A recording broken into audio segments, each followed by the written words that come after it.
जिल्ला ट्राफिक प्रहरी कार्यालय बाँकेले के कसरी काम कारबाहीहरू अगाडि बढाइरहेको छ? बाँकेको अहिलेको गतिविधि भनेको त्यही नियमित जस्तो नै हो। हाम्रो नियमित चेकिङहरू, ट्राफिक व्यवस्थापन, हाम्रो नियमित ड्युटीहरू चोकहरूमा, पोस्टहरूमा नियमित ड्युटीहरू छ। नियमित ट्राफिक व्यवस्थापनको काम नै गरिरहेको छ। सार्वजनिक सवारीको आवागमनलाई स्वस्फूर्त रूपमा बनाउने र सरलतालाई चाहिँ सहजता प्रदान गर्ने, नागरिकहरूको चाहिँ सेवा ट्राभल गर्नु पाउने अधिकारलाई सुनिश्चित गर्ने, त्यसलाई सुरक्षित गर्ने सडक सुरक्षाको कामहरू पनि गरिरहेका छौँ। सर, तपाईँ आइसक्नु भएको लगभग धेरै समय पनि भइसकेको छ। तपाईँ आउनुभन्दा अगाडि ट्राफिक सम्बन्धीका के कस्ता समस्याहरू थिए, के कस्ता चुनौती थिए, अहिले त्यसलाई कसरी समाधान गरिराख्नु भएको छ? यस्तो छ, अब बाँकेमा सबैले देखिरहेको 2-3वटा यहाँको इस्युहरू थियो, त्यो अहिले पनि छ। कतिपय कुराहरू सर्ट आउट भएर गएको पनि छ। जस्तो अब नेपालगञ्जमा हेर्नुहुन्छ भने तपाईँको सबभन्दा बढी एउटा अव्यवस्थित पार्किङ र सबै ठाउँमा भइरहेको चाहिँ बस पार्क चाहिँ इलिगल बस पार्कहरू थियो 2-3वटा बाँकेमा चाहिँ नेपालगञ्जमा। जस्तो तपाईँ सल्यानी बङ्गला, त्यसपछि लाएर सुशील कोइला वाटर पार्क, त्यसपछि लाएर तपाईँको धम्बोजी खजुरा रोड, यसमा चाहिँ अव्यवस्थित चाहिँ पार्किङहरू थियो, जसले गर्दा सडकको सौन्दर्य चाहिँ मा अलि असर गरिराखेका थियो भने त्यही अलिकति अवैध क्रियाकलापहरू पनि त्यहाँ भएका थिए। भर्खरै मात्रै हो, तपाईँको 1.5 महिना जति भयो, म आएको दिनदेखि डे 1मा त्यो चाहिँ अवैध छ, यसलाई हटाउनुपर्छ, नियमित गर्नुपर्छ, नियमित बस पार्कबाट, लिगल बस पार्कबाट, वैध बस पार्कबाट सवारी छोड्नुपर्छ। र त्यसले गर्दा प्यासेन्जरहरू पनि बस पार्कमा जानुपर्छ र बस पार्कबाट गाडी चढ्नुपर्छ र आफ्नो गन्तव्यतर्फ जानुपर्छ भन्ने कुराको बानी बस्ने र सवारी साधनहरू पनि बस पार्कबाट छोड्नुपर्छ। हामी छोड्ने बस पार्कबाट हो, बाटोमा जहाँ पाए त्यहीँ पार्किङ गरेर राख्न मिल्दैन, जहाँ पाए त्यहीँबाट यात्रु ड्रप गर्ने र यात्रु चढाउने काम गर्न पाइँदैन भन्ने कुरा चाहिँ जो सवारी चालक र सवारी धनीहरू जो त्यो पेसासँग सम्बन्धित हुनुहुन्छ उहाँहरूलाई पनि बानी पर्ने र त्यो बानीको विकास गर्दै जाँदाखेरि सहरलाई समग्रमा ट्राफिक व्यवस्थापन मात्रै नभएर एउटा सहरी व्यवस्थापनमा पनि यसले सकारात्मक चाहिँ टेवा पुर्याउँछ भन्ने लागेर मैले चाहिँ हाम्रो विभिन्न निकाय, नेपालगञ्ज उपमहानगरपालिका, जिल्ला प्रशासन, जिल्ला प्रहरी लगायतको टिमहरूसँगको समन्वयात्मक बैठकबाट त्यो निर्णय गरेर त्यो कार्यान्वयन भएको छ। अहिले तपाईँ देख्नुहुन्छ अहिले नेपालगञ्ज जानुभयो भने मैले अघि नाम दिएका ठाउँहरूमा चाहिँ अहिले व्यवस्थापन पहिलाभन्दा अहिले देख्नुहुन्छ होला। ठ्याक्कै चेन्ज भएको देखिएको विषय चाहिँ नेपालगञ्जको विषय ट्राफिक व्यवस्थापनको विषयमा एउटा यो।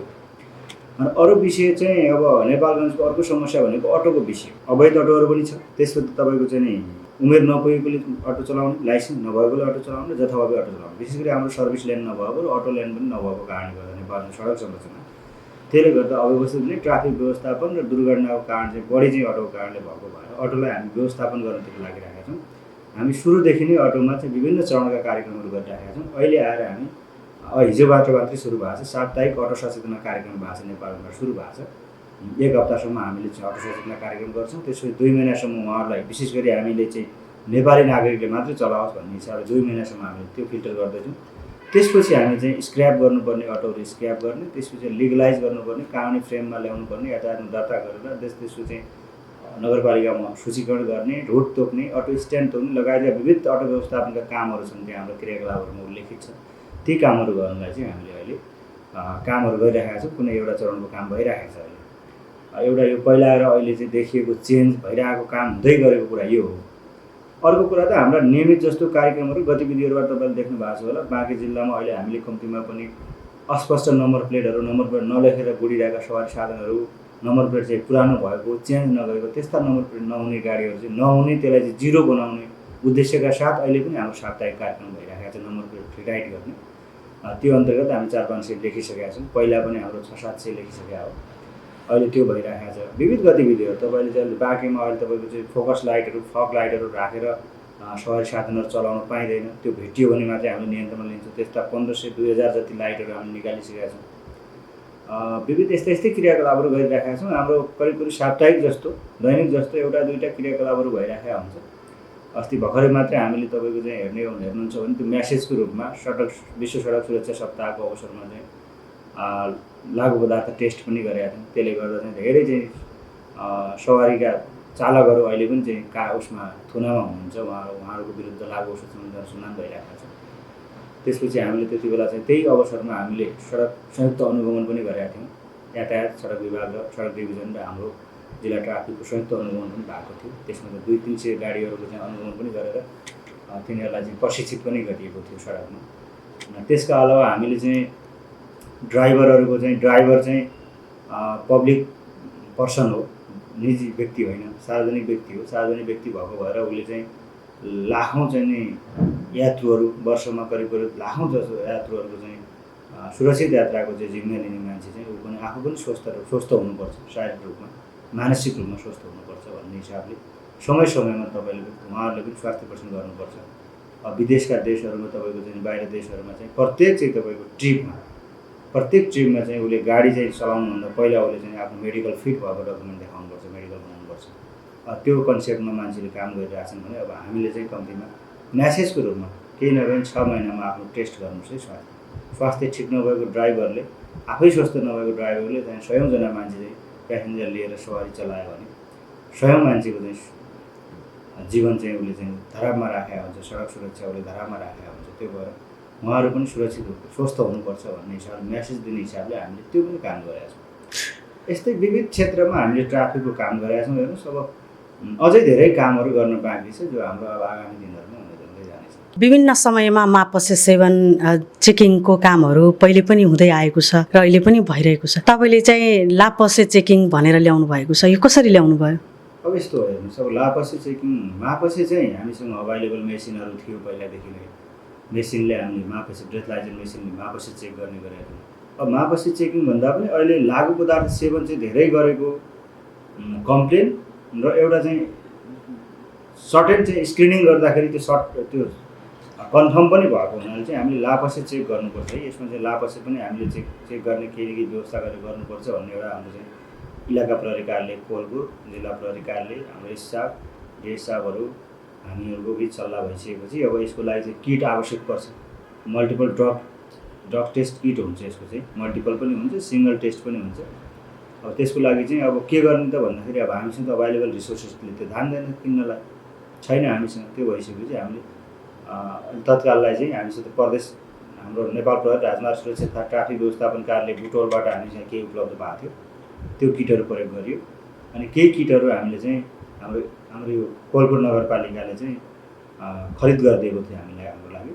अनि इलाका प्रहरी कार्यालयमा हामी हस्तान्तरण गरेका थियौँ। त्यो इलाका प्रहरी कार्यालय र हाम्रो संयुक्त आयोजना भएको भएर हामीले त्यो किटहरू मार्फत हामीले परीक्षण गरेका छौँ।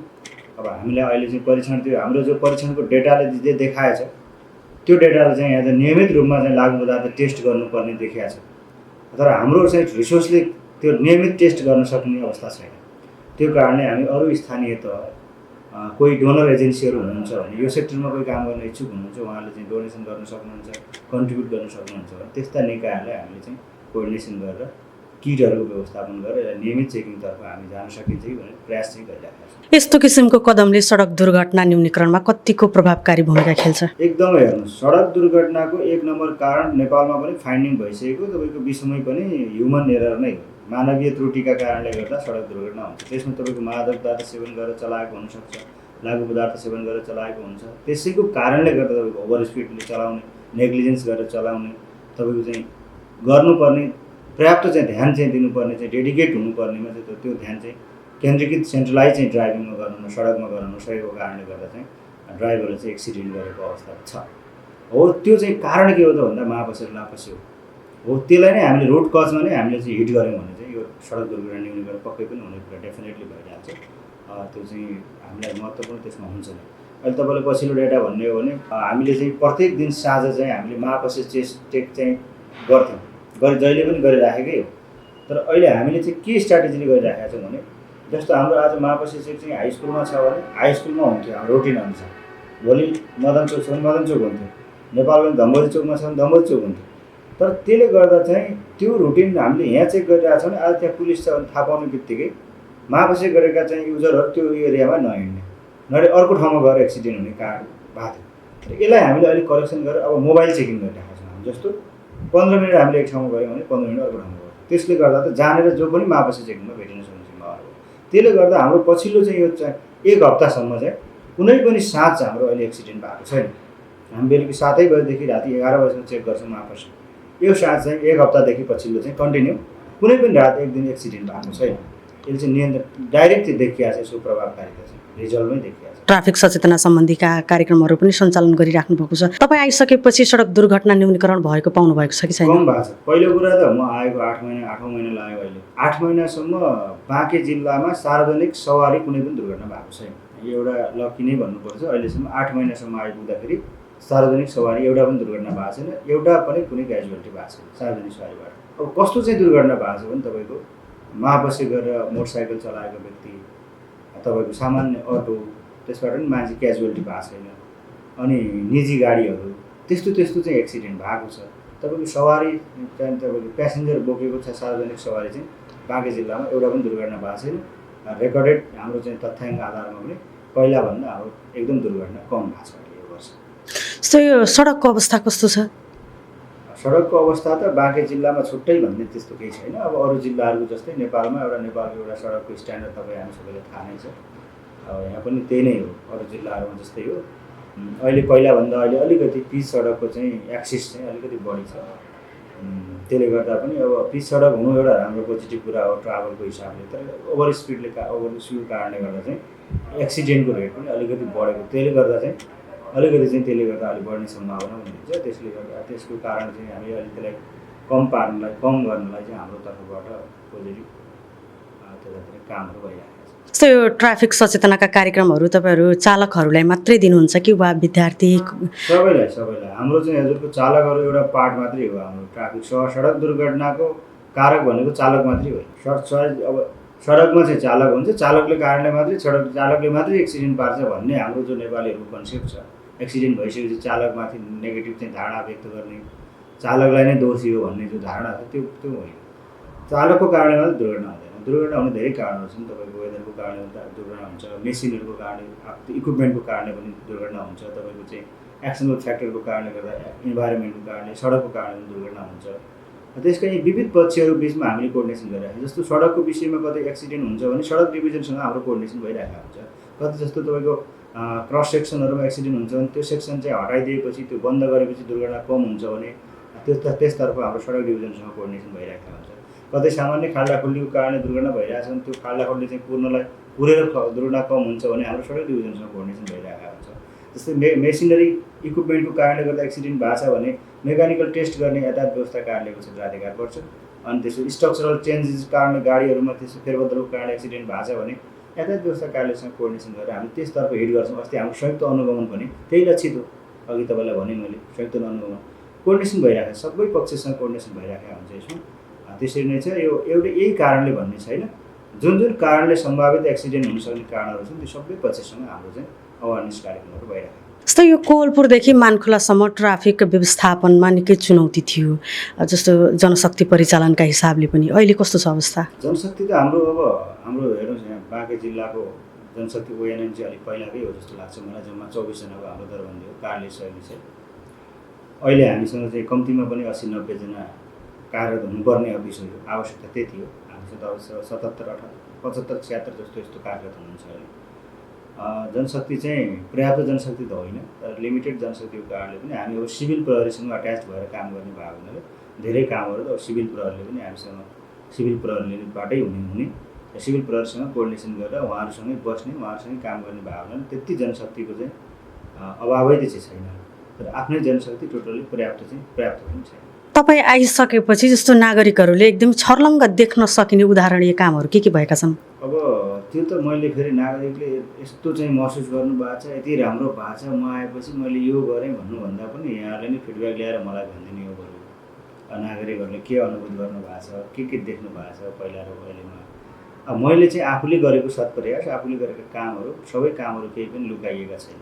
सबै कामहरू हाम्रो पेजबाट, फेसबुक पेजबाट पनि जानकारी गराइन्छ। तालुक कार्यालयहरूमा, जिल्ला प्रहरी कार्यालयमा पनि हामीले नियमित रूपमा हाम्रा गतिविधिहरू दिन्छौँ र मिडियामा पनि सम्प्रेषण गरेकै छौँ। त्यसले गर्दा मलाई लाग्छ आशा चाहिँ के गर्न सकिन्छ भने अनुभूत चाहिँ अलिकति परिवर्तन भएको अनुभूत गर्नुभएको हुनसक्छ। केही फिडब्याक भयो भने तपाईँहरू ल्याएर मलाई दिनु। तपाईँले अटोको कुरा गरिराख्नु भएको थियो। सीमा क्षेत्र नजिकै भएका कारणले भारतीय नागरिकहरू पनि नेपालगञ्जमा आएर अटो व्यवस्था चलाइरहनु भएको छ भनेर। अहिले कस्तो छ अवस्था? त्यसको व्यवस्थापन कसरी गर्नुभएको छ? हो त्यही विषय, त्यसैलाई नै हामीले नियन्त्रण लिनलाई नेपालगञ्ज उपमहानगरपालिका र हाम्रो सहकार्यमा चाहिँ अहिले नेपालगञ्जमा 1 हप्ते अटो चालकहरूलाई सचेतनामूलक कार्यक्रम भइरहेको छ। त्यस अन्तर्गत हामीले अनिवार्य रूपमा नागरिकता पनि बोक्ने, गाउँ नगरपालिकाले पनि बोकेका भएर ड्राइभिङ लाइसेन्स चाहिँ अनिवार्य हो अटो चालकको लागि। नेपालगञ्जको हकमा के छ भने यो नेपालगञ्ज चाहिँ म्याक्सिमम मान्छेहरूको चाहिँ अटो सवारी चालक अनुमति पत्र छैन। त्यो अब केही कठिनाइहरू होला नि, अब लिखितमा पास नहुने अर्को कारणले पनि छ। त्यसलाई हामीले नियमन गर्नलाई अहिले चाहिँ पहिलो चरणमा चाहिँ कम्तीमा नागरिकतासहितको चालकले चलाएको र उमेर पुगेको चालकले चलाएको भेटियो भने चाहिँ त्यसले चाहिँ के कन्ट्रोल गर्छ भने इन्डियन नागरिकले कन्ट्रोल गर्छ। हामीले यो चाहिँ प्रयोग गरेका छौँ अहिले। यसले गर्दा मलाई लाग्छ इन्डियन चालकहरूले अब नेपालमा अटो चलाउन सक्नु छैन। यसलाई हामी कारण गर्छौँ। जिल्ला ट्राफिक प्रहरी कार्यालय कोहलपुरमै भएको कारणले कोहलपुर क्षेत्रलाई चाहिँ कसरी हेरेको छ ट्राफिक व्यवस्थापन सम्बन्धी? यस्तो हो, हेर्नुहोस्, जिल्ला ट्राफिक कोहलपुरमा भएको कारणले कोहलपुर क्षेत्रलाई छुट्टै विशेष हेर्ने भन्ने त्यस्तो केही पनि छैन। अब हाम्रो त्यही नै हो। अब यहाँ एउटा अफिस भएको हिसाबले चाहिँ अलिकति एक्सेसको हिसाबले, अलिकति रेस्पोन्सको हिसाबले अलिक छिटो हुने र शीघ्रता हुने त्यो एउटा स्वाभाविक कुरा हो। अफिसको नजिक रेस्पोन्स भइ नै हाल्छ। अब कम्पेरिटिभ रूपमा नेपालगञ्ज र कोहलपुरमा अलिकति ट्राफिक व्यवस्थापनको चाप, प्रेसर र यहाँको मेथोडोलोजी पनि अलिक फरक भएको भएर हामीलाई अलिक सहज चाहिँ कोहलपुरमा सहजै छ। हामीले यसलाई चाहिँ त्यही हिसाबले व्यवस्थापन गर्ने हिसाबले लागिरहेको छ। खासमा यो ट्राफिक सम्बन्धी विभिन्न समस्याहरू पटक पटक आइरहन्छन्, तिनी समस्याहरू दोहोरिरहन्छन्। यी समस्याहरूको सुधारका लागि दीर्घकालीन योजना ट्राफिक प्रहरी वा स्थानीय सरकार कसले के गर्नुपर्छ होला? यस्तो छ, अब ट्राफिक प्रहरीको समस्याको विषयमा स्थानीय सरकारले समन्वयसम्म गर्ने क्षेत्राधिकार छ, समन्वयसम्म गर्नुहुन्छ उहाँहरूले। अब हाम्रो चाहिँ सङ्घीय कार्यालय भएको हुनाले विभागीय रूपमा हाम्रो सङ्गठनले नै ट्राफिक प्रहरीको संस्थागत, संरचनागत, जनशक्ति व्यवस्थापनको हिसाबले, ट्रेनिङ तालिमको हिसाबले चाहिँ विभागले सोचिराखेको छ। बेला बेलामा हामी फिडब्याक पनि पठाउँछौँ सुधारको लागि। यही नैहरूको जनशक्ति व्यवस्थापनको कुरा, तालिमहरूको कुराहरू, प्रविधि टेक्नोलोजीको कुराहरू, त्यसपछि ड्युटी आवरको कुराहरू, त्यसपछि एक्स्ट्रा इन्सेन्टिभको कुराहरू होइन। अब जनशक्ति व्यवस्थापन भित्रै आयो त्यो चाहिँ मोटिभेसनको फ्याक्टरहरूतिर आयो। त्यसपछि हाम्रो चाहिँ भौतिक पूर्वाधारका कुराहरू भए, इक्विपमेन्टको कुराहरू भए, यी कुराहरूमा चाहिँ करेक्सनको लागि चाहिँ हामी विभागमा बेला बेलामा फिडब्याक पनि मागिराखेका हुन्छ, हामीले पठाइराखेका पनि छौँ। यसका अलावा पनि हाम्रो चाहिँ इक्विप गर्ने कुरा, ट्राफिकलाई वेल इक्विप गर्ने कुरा, अलिकति फेसिलिट गर्ने कुराहरूमा चाहिँ स्थानीय सरकारहरूले पनि हामीलाई सहयोग गर्नुभएको छ। स्रोत साधनको अवस्था कस्तो छ? स्रोत साधनकै कुराहरू परे यसमा। स्रोत साधनको अवस्था त अब तपाईँहरूले मैले भनिसकेँ। स्रोत साधन भनेको खालि अब पैसाको कुरा मात्रै भएन, जनशक्तिको कुराहरू पनि भए, बजेटका कुरा पनि भए, त्यसमा पर्ने भयो। सबै चाहिँ तपाईँको चाहिँ मोनिटरी नन मोनिटरी हेर्ने हो भने चाहिँ स्रोत साधन चाहिँ हामीलाई अलिकति लिमिटेड नै छ। लिमिटेड भए तापनि हामीले अब कोअर्डिनेसन गर्नुपर्ने निकायहरू, हाम्रो साझेदार निकायहरू, यस क्षेत्रमा लाग्ने चाहिँ सहकार्य गर्ने क्षेत्रहरूसँग समन्वय सहकार्यमा चाहिँ लिमिटेड स्रोत साधनका बावजुद पनि काम गरिराखेको छ। जस्तै कसैले ट्राफिक नियमको उल्लङ्घन गर्यो भने उसलाई चाहिँ के कस्तो खालको कानुनी कारबाही हुन्छ? अब त्यो विभिन्न छ, हेर्नुहोस्, त्यो हेर्नुपर्छ। मैले पनि त्यो दफाहरू उल्लेख गरेको छ। हाम्रो सवारी तथा यातायात व्यवस्था ऐनअनुसार चाहिँ कुन चाहिँ कसुरमा के कारबाही हुने भन्ने छ तपाईँको। त्यसमा चाहिँ कतिपय तपाईँको ट्राफिक नै नियम भायोलेसन गरेको कारणले सवारी साधन चाहिँ हामीले होइन यातायात व्यवस्था कार्यालयले जफतै गर्ने, त्यो गाडी सिजै गर्ने अधिकार पनि छ भने 500सम्म जरिवाना, सामान्य जरिवाना गर्नुपर्ने ट्राफिक भायोलेसन गर्ने त्यो दफा पनि छ। विभिन्न छ, हेरेर हुन्छ कुन कसुर गरे हो त्यही अनुसार चाहिँ हामी हेरेर कारबाही गर्छौँ। बाँके जिल्लामा जस्तै यो दुई पाङ्ग्रे सवारी साधनका समस्याहरू के कस्ता छन्, तिनले ती समस्याहरू कसरी समाधान गर्नुहुन्छ? अब दुई पाङ्ग्रे सवारी साधनको विषयमा चाहिँ समस्या ठ्याक्कै भन्ने हो भने एउटा चाहिँ सवारी चालक अनुमति पत्र नभएको व्यक्तिले चलाउने पनि एउटा समस्या छ। र अर्को पिरियड विशेष गरी यो मोडिफाई गरेर चलाउने पनि समस्या छ। त्यसले गर्दा चाहिँ साउन्ड पोल्युसन गर्ने, ओभर स्पिड हुने, त्यो अलिकति त्यो भएको भएर हामीले तपाईँलाई जानकारी पनि होला, त्यस लक्षित पनि हामीले विशेष चाहिँ कामहरू गरेका छौँ। तपाईँको चाहिँ 3 जना चढाएर हिँड्ने, त्यसले गर्दा दुर्घटना निम्तिन सक्ने सम्भावना भएर त्यस लक्षित पनि विभिन्न कार्यक्रमहरू भएको छ। विशेष गरी अब बाइकहरूको, मोडिफाइड बाइकहरूको पनि हामीले अहिलेसम्म तपाईँको 50-60वटा बाइकहरू कारबाही गरिसकेका अवस्था छ, जिल्ला ट्राफिकबाट मात्रै पनि। यस क्षेत्रमा यस्तै गतिविधिहरू हुन्छ। यही सेन्टर हामीले 3 जना चढाउने, तपाईँको चाहिँ मोडिफाई गरेर चलाउने, सवारी चालक अनुमति पत्र नभएर चलाउने, तपाईँको ट्राफिक नियमको भायोलेसन गरेर चलाउने, यस्ता गाडी, यस्ता चाहिँ दुई पाङ्ग्रे सवारी साधन लक्षित कार्यक्रमहरू हामीले जनचेतनामूलक कार्यक्रमहरू, कारबाही गर्ने कार्यक्रमहरू गरिरहेका छौँ। विशेष गरी ट्राफिक प्रहरीहरू चाहिँ नेपालगञ्ज कोहलपुर क्षेत्रमा एकदमै धेरै सक्रिय भएको पाइन्छ। सही बाँके जिल्लाकै एउटा यस्तो पालिका छ जुन नरायणापुर गाउँपालिका छ। त्यहाँ चाहिँ भारतीय नम्बर प्लेटका थुप्रै द्विपाङ्ग्रे सवारी साधनहरू सञ्चालन भइरहेका हुन्छन्। त्यसको व्यवस्थापन गर्न सकिन्छ कि सकिँदैन? यस्तो छ हेर्नुहोस्, अब यसको समस्या म एज अ ट्राफिक कार्यालय प्रमुखको हिसाबले भन्नुहुन्छ भने व्यवस्थापनै गर्न नसकिने समस्या होइन। अब सीमा क्षेत्रमा भइसकेपछि अलिकति चाहिँ त्यो हुनु मलाई लाग्छ नेपालगञ्जको मात्रै यो समस्या होइन। मलाई लाग्छ अब सीमा क्षेत्रका सबै अन्य देशका अरू सहरहरूमा पनि यो समस्या छ। हामीले त्यसलाई कन्ट्रोल गर्न अहिले पनि काम गरिरहेका छौँ। इन्डियन नम्बर प्लेटका गाडीहरू होस्, मोटरसाइकलहरू होस्, यी सबैहरूलाई हामीले चाहिँ नियमन गरेका छौँ। कतिपय सुविधा तिरेर आउनुहुन्छ, कतिपय भन्सार तिरेर आउनु भएको हुन्छ।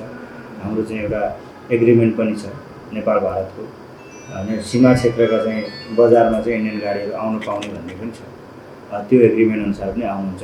कतिपयले भन्सार तिरेर आउनु भएको हुन्छ, सुविधा काटेर पनि आउनु भएको हुन्छ। त्यस्तो भएर त्यो छैन भने हामीले त्यो चेक गरिरहेका छौँ। त्यो छैन भने कारवाही गर्छौँ, छ भने चाहिँ उहाँहरूलाई हामीले कारवाही गर्न मिल्दैन।